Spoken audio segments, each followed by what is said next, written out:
할렐루야. 지금까지는 우리가 구약을 같이 말씀을 나누었고 계속해서 구약에 있는 말씀 사무엘하 그리고 또 역대기를 같이 말씀을 나누려고 합니다. 근데 잠깐 이제 이번 주가 고난주일이고 다음 주가 부활절이기 때문에 우리가 잠깐 부활주일과 고난주일에 관한 말씀을 같이 나누려고 해요. 특별히 이제 말씀을 준비하는 중에 어떤 말씀을 우리 같이 나눠야 될까라는 생각을 하며 말씀을 쭉 읽어 내려가는 중에 특별히 예수님의 이제 마지막 한 주 동안에 있었던 일들을 쭉 이렇게 살펴봤습니다. 요한복음은 12장부터 시작을 해서 이제 그 12장부터 이제 시작을 하고 12장부터 이렇게 시작을 하고 그리고 마태복음, 마가복음, 누가복음 이렇게 말씀이 14장 뭐 이렇게 12장 뭐 이렇게 계속해서 이어져 가는데 이 말씀을 이렇게 보는 중에 특별히 이제 눈에 많이 와닿은 것이 있었어요. 이 말씀을 보는 중에 눈이 정지하면서 베드로의 큰 통곡 소리에 눈을 고정하게 되고 그 마음속으로 들어가게 됐습니다. 베드로가 여기 말씀을 보니까 심히 통곡을 했다라고 해요. 성경에서 보면요, 심히 통곡했다라는 말이 그렇게 많이 나오지 않아요. 울었다라는 말 나오지만 특별히 심히 애통하면서 통곡했다라는 말이 그렇게 나오지 않습니다. 그 말이 이제 나올 때 맨 처음에 발견하게 되는 것은 뭐냐면은 다윗 왕 때 왕자의 난이 있었어요. 압살롬이 큰형 암논을 죽이게 되죠. 그때 그 왕자들과 함께 다윗 그리고 신하들과 함께 울었는데 심히 통곡하면서 울었다라고 이야기를 해요. 그리고 또 다른데 그 말씀 중에 나왔던 것이 뭐냐면은 히스기야가 죽을 병에 걸렸을 때 하나님 앞에서 죽을 병에 걸렸을 뿐만 아니라 아수르가 이스라엘을 침범해 와서 이제 아수르에 의해서 이스라엘이 남왕국이 완전히 망하려고 할 때 심히 통곡했다라고 이야기를 합니다. 그러면서 하나님 앞에 간절히 간구할 때 하나님께서 그 기도를 들으시고 아수르를 물리쳐 주셨고 그리고 히스기야의 죽을 병에서 회복시켜주는 그런 모습을 보게 됩니다. 그리고 나서 한 번 더 성경에 심히 통곡했다라는 말이 나오는데 그게 어디서 나오냐면은 에스라 바벨론 포로에서 이제 예루살렘으로 다시 돌아와서 이제 성전을 다시 세우려고 할 때 심히 통곡을 했다는 거예요. 거기에 폐허가 돼 있는 이스라엘 그 땅을 바라보면서 너무너무 안타까웠던 그것에 하나님의 영광이 드러났고 하나님의 영광이 크게 드러나서 그 당시에 다윗과 솔로몬이 그곳에서 통치할 때 통일왕국을 통치할 때 그 나라가 그 위에 북방에 남방에 이집트까지 다 통일을 했었고 그 이스라엘이 크게 잘 나갔을 때를 기억하면서 우리의 죄로 인해서 우리가 다 피폐해졌고 이렇게 망가져 있나이다 하면서 하나님 앞에 회개 기도를 하는 그런 모습이 나옵니다. 그때 하나님께서 그와 함께 하시며 그곳에 커다란 부흥의 역사가 있도록 했어요. 그래서 마음이 하나가 돼서 그 나라가 다시 한번 회복되는 그런 것을 보게 됩니다. 그리고 나서 신약에 한 번 더 심히 통곡했다라는 말이 나오는데 그게 바로 어디냐면은 우리가 읽은 말씀이에요. 베드로가 심히 통곡했다라는 말이 바로 여기에서 나오는 겁니다. 그러면 베드로가 어떻게 그렇게 슬퍼했을까? 그리고 그 슬퍼한 이유는 무엇이었을까? 그 슬퍼한 거는 나랑 무슨 상관이 있나라는 그런 맥락에서 같이 말씀을 묵상해 보도록 하겠습니다. 첫 번째 상황은 이랬어요. 두려움과 공포의 상황이었어요. 심히 통곡할 정도로 두려웠고 그리고 공포스러운 그런 환경에서 자기가 한 일에 대한 그런 일에 대해서 자책감을 가지면서 심히 통곡을 했던 거죠. 지금 베드로는 무엇을 받는가 하면은 여기에 아주 표현들이 적나라하게 있죠. 예수의 얼굴에 침을 뱉으며, 사람이 침을 뱉었어요. 병정들이 자기가 my Lord 그러면서 나의 선생이며 my Rabbi 그러면서 나의 선생님, 내 인생의 주님이시여 하나밖에 없는 하나님의 아들 예수 그리스도입니다라고 했던 그 예수님의 얼굴에 침을 뱉는 거예요. 그리고 어떻게 했어요? 주먹으로 얼굴을 치는 거예요. 얼굴을 치고 손바닥으로 때렸어요. 상당히 적나라하게 표현이 되어 있죠. 때리고 그 다음에 이야기를 합니다. 그리스도야, 우리가 우리에게 선지자 노릇을 해라. 이게 무슨 소리냐면은 그리고서 이야기를 하죠. 너를 친 자가 누구냐? 이렇게 말하는 거죠. 이게 뭐냐면은 뒤통수를 탁 때리고서 자, 내가 누군지 누가 쳤는지 알아맞혀봐라 이렇게 얘기하는 거야.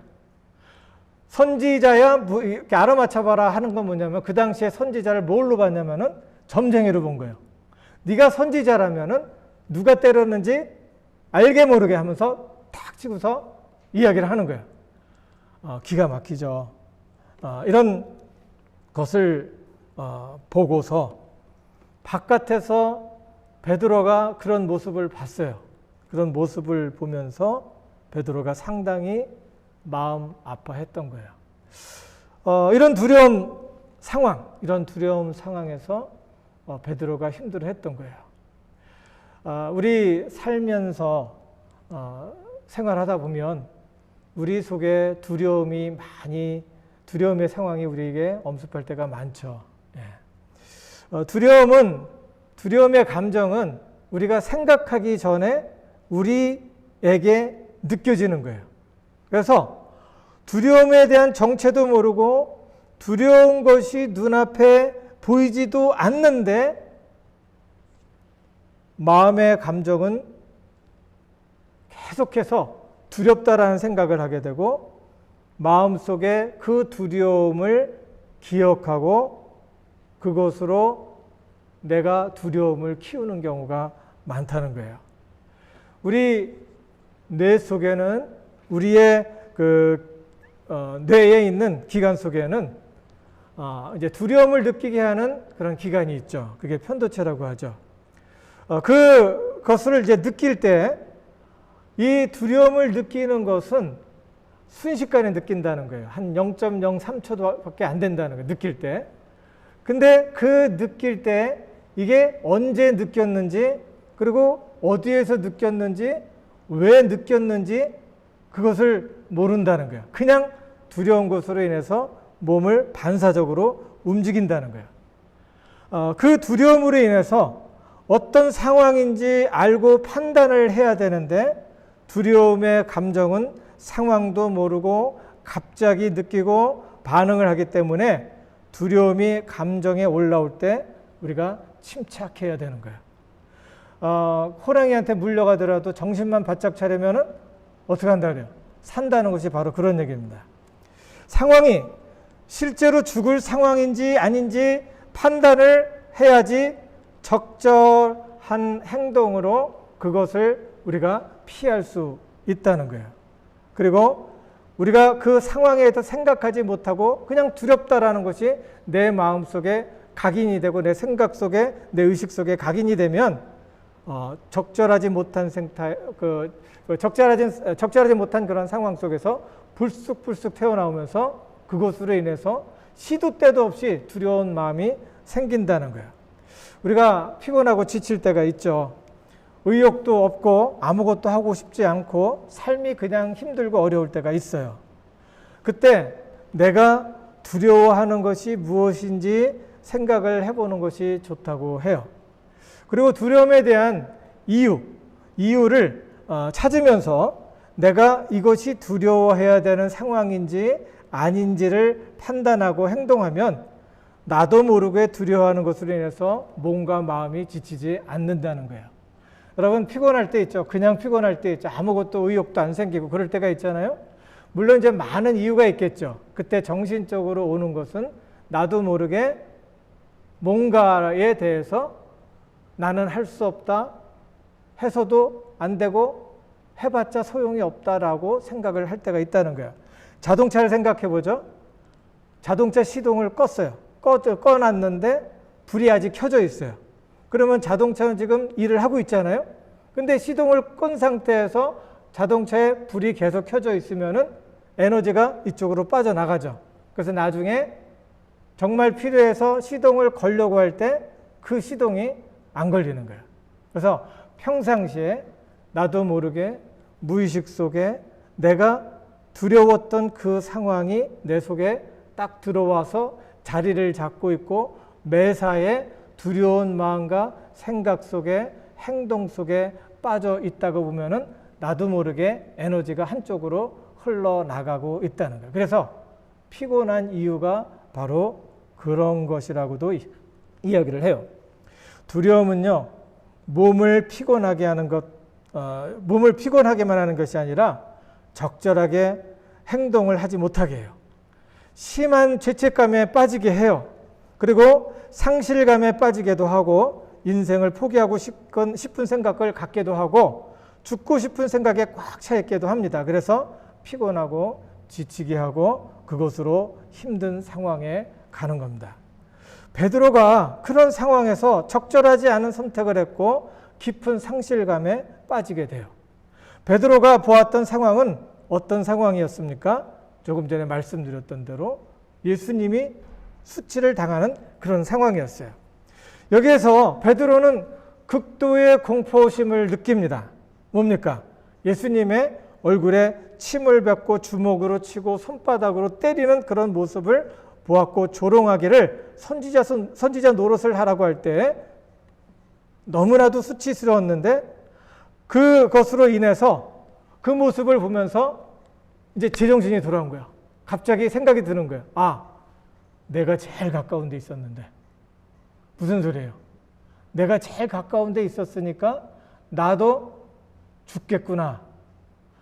나도 저 병정이 예수님을 치는 것처럼 머리 조박히고 사람들 앞에 망신을 당하겠구나라는 생각이 들었을 거예요. 그때 베드로는 그 마음속에 초조함을 느끼게 되고 공포심을 느끼게 되고 아주 무서운 생각으로 꽉 차일 수 있었던 상황이었던 거예요. 이것이 제가 혼자 생각하는 걸까요? 이 말씀을 보면은 어떤 상황인지 알죠? 여기에 보니까 마태복음 26장 68절에 보니까 한 비자가 가로되 너도 갈릴리 사람 예수와 함께 있었다 라고 얘기하는 거예요. 예수님이 지금 매 맞고 있는데 예수님이 죽을 것 같은데 너도 거기 있었지 이렇게 얘기하는 거예요. 그리고 또 어떻게 얘기해요? 앞문까지 지금 내가 나왔어요. 그래서 그 사람을 피해서 나갔는데 다른 종이 가까이 오더니 너 거기 있었지 이렇게 얘기하는 거예요. 너 거기에 있었지 라고 이야기를 하는 거예요. 그때 마음이 어땠을까요? 보기만 해도 기가 막혔는데 나를 쫓아다니면서 너 거기에 있었지 이 얘기를 하는 거예요.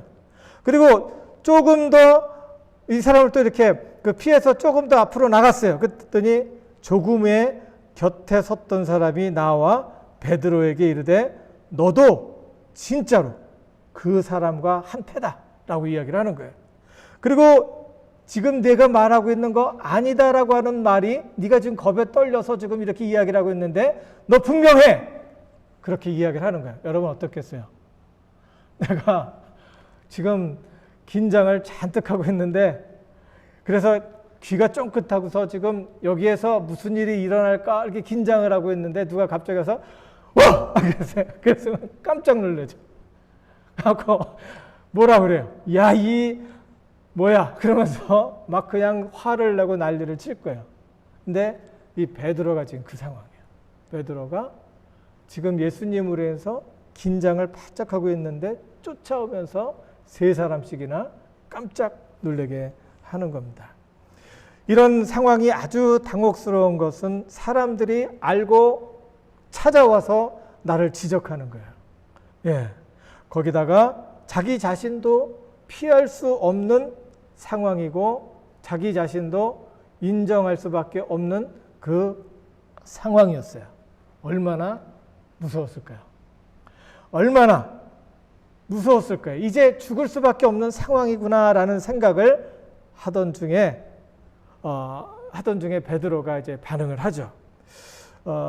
여기 베드로가 어떻게 반응합니까? 마태복음 26장 70절에 보니까 베드로가 모든 사람 앞에서 부인하여 가로되 나는 내 말하는 것이 무엇인지 알지 못하겠노라 라고 시치미를 탁 띄는 거예요.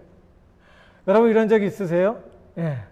누가 지금 내가 숨기고 싶은 것이 있었고 긴장하고 있는데 쫓아와서 너 그랬지? 이렇게 얘기해봐.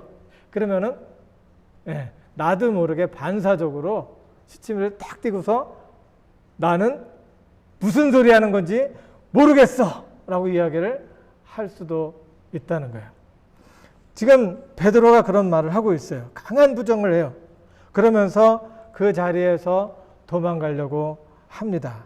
그리고 베드로가 이번에 또 물어보니까 베드로가 맹세를 합니다. 결단코 부인하여 가로되 내가 결단코 그 사람을 알지 못한다 라고 이야기를 하면서 눈이 어디로 갔을까요? 그 사람한테 갔다가 눈이 예수님한테로 갔다가 왔다 갔다 했겠죠. 예. 그것을 알고서 사람들이 쫓아다니면서 이야기를 하는 거예요.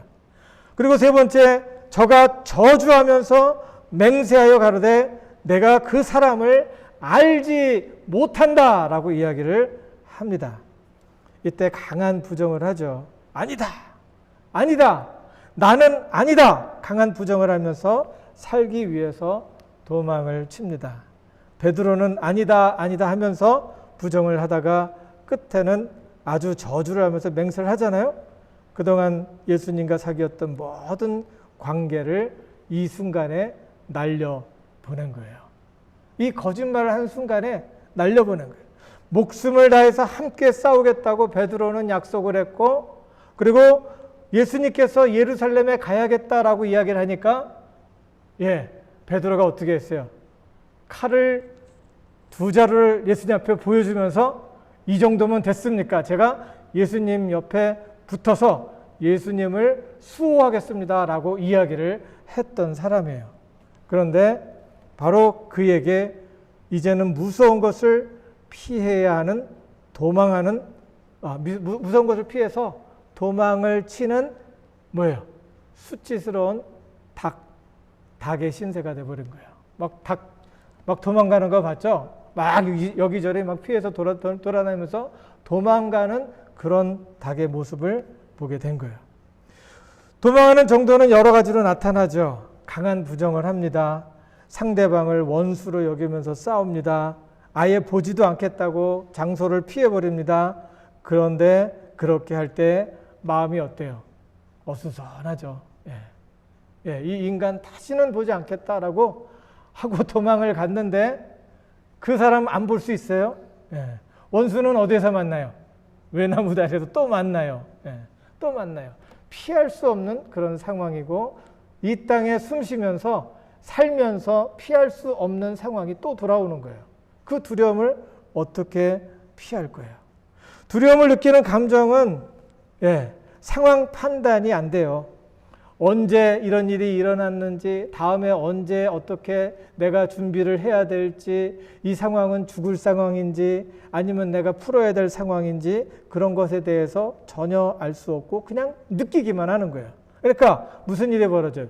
비슷한 상황만 돼도 무섭고 떨리고 그것이 무의식 속으로 들어간 사람, 감추려고 하고 무의식 속으로 들어간 사람은 냄새만 맡아도, 그리고 그 상황 비슷한 사람만 있어도 저 사람은 나쁜 사람이야 그러면서 준비를 하잖아요.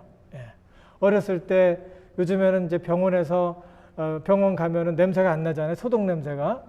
우리 어렸을 때 그 병원에 가면은 무슨 냄새가 나요? 소독약 냄새가 나죠.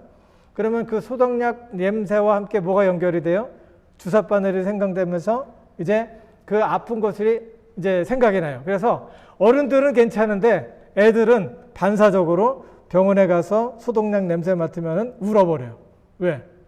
주사를 맞을 것을 생각을 하니까 그냥 반사적으로 울어버려요. 이런 식으로 우리가 언제 이 상황에 접했는지 알지 못하면서 한번 두렵기 시작하면 계속해서 울어버리고 도망치려고 하고 생각도 안 하고 그냥 사람 안 보려고 하고 그냥 그 자리를 피하려고 하는 거예요. 그러면 어떻게 돼요? 나는 내 굴 속에 숨게 되고 굴 속에 숨어 있으니까 어때요? 따뜻하고 포근한가요? 안 그렇죠. 외로워 죽겠고 힘들죠. 그곳에서 다시 또 한 번 쑥 고개를 내밀고 나왔다가 또 비슷한 사람이 있으면 다시 들어가서 또 있고, 그래서 하나님께서 이 세계를 지으시고 우리에게 누리라고 주신 이 모든 아름다운 것들을 누리지 못한 채 인생이 고달펴주고 힘들어지는 겁니다. 지금 베드로가 이런 상황에서 도망을 쳐보려고 했어요. 그런데 사람들이 쫓아와요. 이런 상황에서 베드로는 이제 깊은 상실감에 빠지게 됩니다. 두려움을 느끼게 되고 또 깊은 상실감에 빠졌을 때 베드로는 닭의 울음소리를 듣고 정신을 차립니다. 예. 이때 정신 차리게 해주는 것만 있어도 감사한 거예요. 예. 예수님이 닭을 창조하셔서 하나님이 닭을 창조하셔서 그 닭으로 울게 하셔서 베드로가 이 두려움에서 아차 하고서 나올 수 있는 그런 상황을 얻은 거예요. 그래서 잠깐 이 순간에 정신을 차릴 수 있도록 해주신 그 상황이 바로 은혜인 거예요. 베드로는 정신을 차리고 자신이 예수님께서 죽을 때까지 함께 예수님과 동행하면서 지킬 것이라고 장담을 했었던 거죠. 그때 예수님께서 해주신 말씀이 뭐예요? 내가 닭이 울기 전에 3번 나를 부인하리라 라고 이야기를 하는 겁니다. 예, 우리가 하나님을 믿고 또 신앙하는 사람으로서, 믿음을 갖고 있는 사람으로 하나님께서 우리를 깨워주실 때 그 상황 속에서 하나님을 찾을 수 있어야 합니다. 그리고 정신을 바짝 차리고 이 상황이 과연 도망쳐서 해결할 수 있는 상황인지 아닌지를 생각을 해봐야 된다는 거죠. 바깥에서도 이렇게 얘기를 해요. 예, 사람들이 why worry? 왓슨이라는 사람이 지었는데 이 사람이 하는 얘기가 40%는 우리가 걱정하는 것의 40%는 전혀 일어날 가능성이 없는 거라고 그래요. 그리고 그 중에 또 다른 40%, 또 다른 30%는 똑같은 일이 일어나지 않을 상황이라고 해요. 근데 우리는 두려워하고 있다는 거예요. 그리고 또 그 중에 22%는 너무나도 작아서 웬만하면 다 핸들할 수 있는 것이 내가 생각하는 걱정과 근심의 상황이라고 이야기를 해요. 그리고 4% 정도만 내가 할 수 없는 것이고 4%는 내가 컨트롤할 수 있는 것이라고 이야기를 합니다. 베드로는 우리가 인간적으로 얘기해도 그런 상황이었어요. 이제 나는 이 두려운 상황에서 내가 한 행위로 인해서 예수님은 나를 완전히 저버릴 것이다. 나의 모든 관계는 끝났다. 내가 나를 믿지 못하겠고 나는 내 인생이 허무하다, 허망하다라고 하면서 울었죠.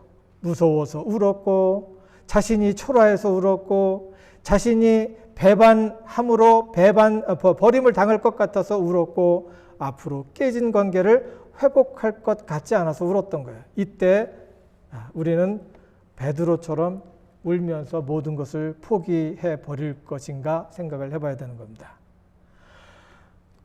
또 악에 바쳐서 화를 내면서 죽기 살기로 싸운다든지, 그리고 피곤해서 지쳐서 나가 떨어지지는 않나, 그리고 책임져야 할 사람들을 주변에 놓고 도망가지 않는 경우가 있어야 되겠죠.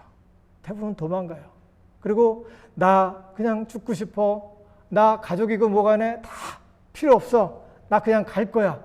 그러면서 자기가 사랑했던 사람, 자기가 책임져야 되는 그런 사람들, 함께 있어야 하는 그런 사람들을 버리고 도망갈 수 있죠. 그때 정신 바짝 차려야 된다는 거예요. 그리고 우리에게 신앙을 주신, 우리에게 믿음을 주신 그 하나님께로 돌아가서 우리가 하나님께서 나에게 어떻게 일깨워 주시고 지금 이 상황이 어떤 상황인지 말씀해 주시는 것을 들어야 된다는 거예요. 베드로에게 희망이 있었어요. 그것은 예수님이 해주신 약속에 대한 기억입니다.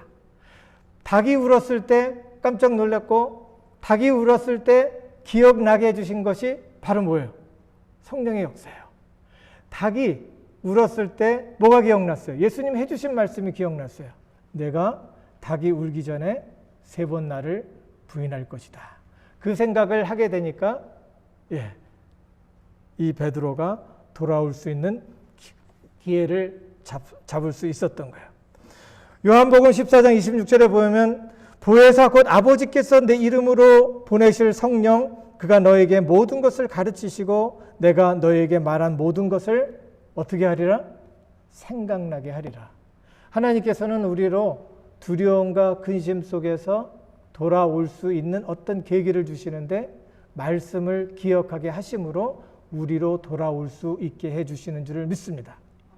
그 역할을 누가 해요? 여러분이 믿는 하나님, 성령 하나님께서 그 역할을 하는 거예요. 여러분이 어려울 때 말씀이 기억나요? 여러분 어려울 때 하나님의 찬양을 했던 그 찬양의 소리가 기억이 나요? 여러분 어려울 때 하나님께서 그 전에 나로 하나님을 만났던 그 순간이 기억나요? 누가 하는 거예요? 내가 하는 게 아니라 하나님의 성령이 그 자리를 인도하시고 나를 기억하시고 나로 그 자리 예수님께로 돌아올 수 있는 그런 전환점으로 만드시는 거예요. 그리고 이 다음에 바로 연결되는 말씀이 바로 이거예요. 요한복음 14장 27절 평안을 너에게 끼치노니 곧 나의 평안을 너희에게 주노라. 내가 너희에게 주는 것은 세상이 주는 것 같지 아니하리라. 너희는 마음에 근심도 말고 두려워 말라.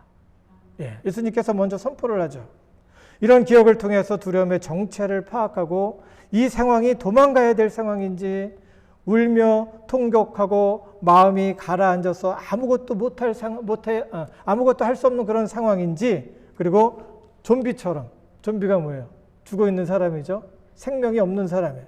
좀비처럼 살아야 되는 상황인지 믿음을 갖고 파악을 해야 된다는 거예요. 보혜사 성령께서 우리를 두려움과 실망에서 자유하게 하시는데 그것은 해주신 말씀을 기억하게 함으로 우리를 자유케 하신다는 것을 기억해야 돼요.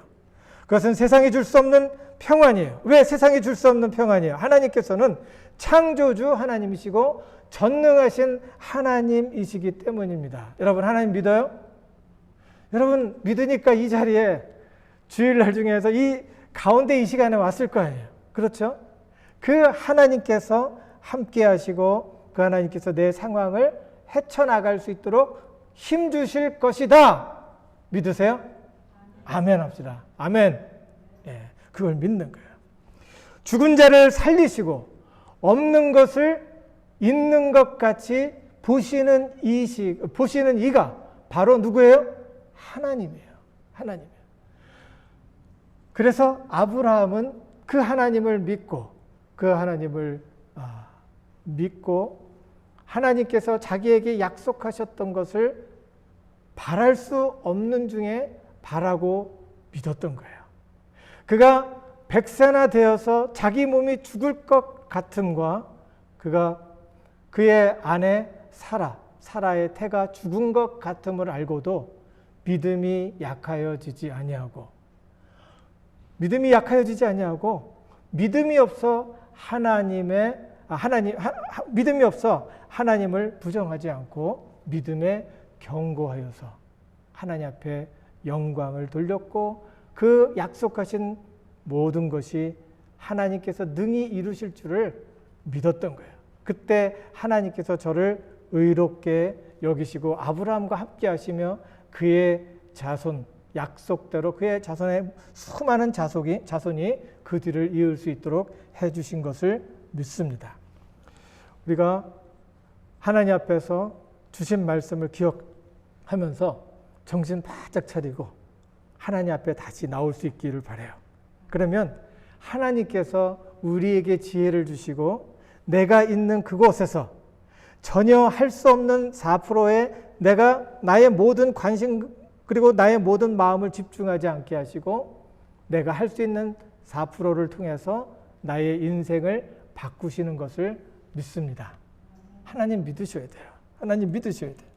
죽은 자를 살리시고 없는 것을 있는 것 같이 보이시는 이가 바로 하나님이시고 우리가 믿는 바로 그 하나님이심을 기억하시기 바랍니다. 그분이 나를 지키고 내 환경과 처지를 바꾸어 주실 수 있는 분이라는 것을 꼭 믿으시고 지금 이 시간 이 상황의 주인 되시고 영원한 나라의 주인 되신 하나님 앞에 의지할 수 있기 바랍니다.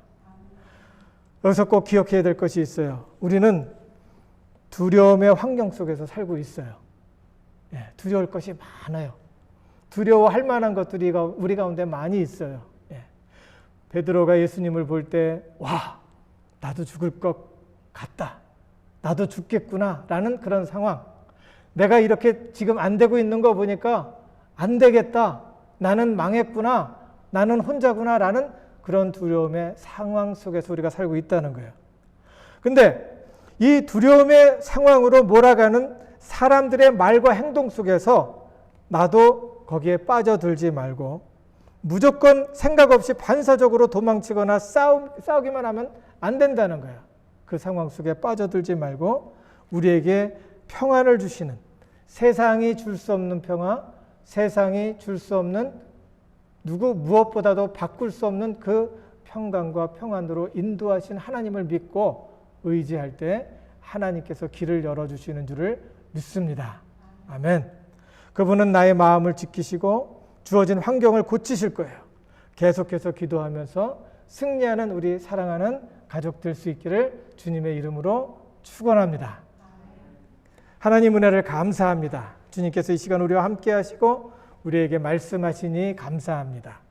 하나님 보시기에 아름다우신 일들이 우리 가운데 항상 벌어질 수 있도록 우리의 믿음을 허락하여 주시고 하나님 주어진 모든 환경 속에서 두려움에서 우리가 그 두려움을 극복하고 하나님께로 나옴으로 하나님께서 모든 문제를 해결하고 인도하심을 보고 경험할 수 있도록 축복해 주시옵소서.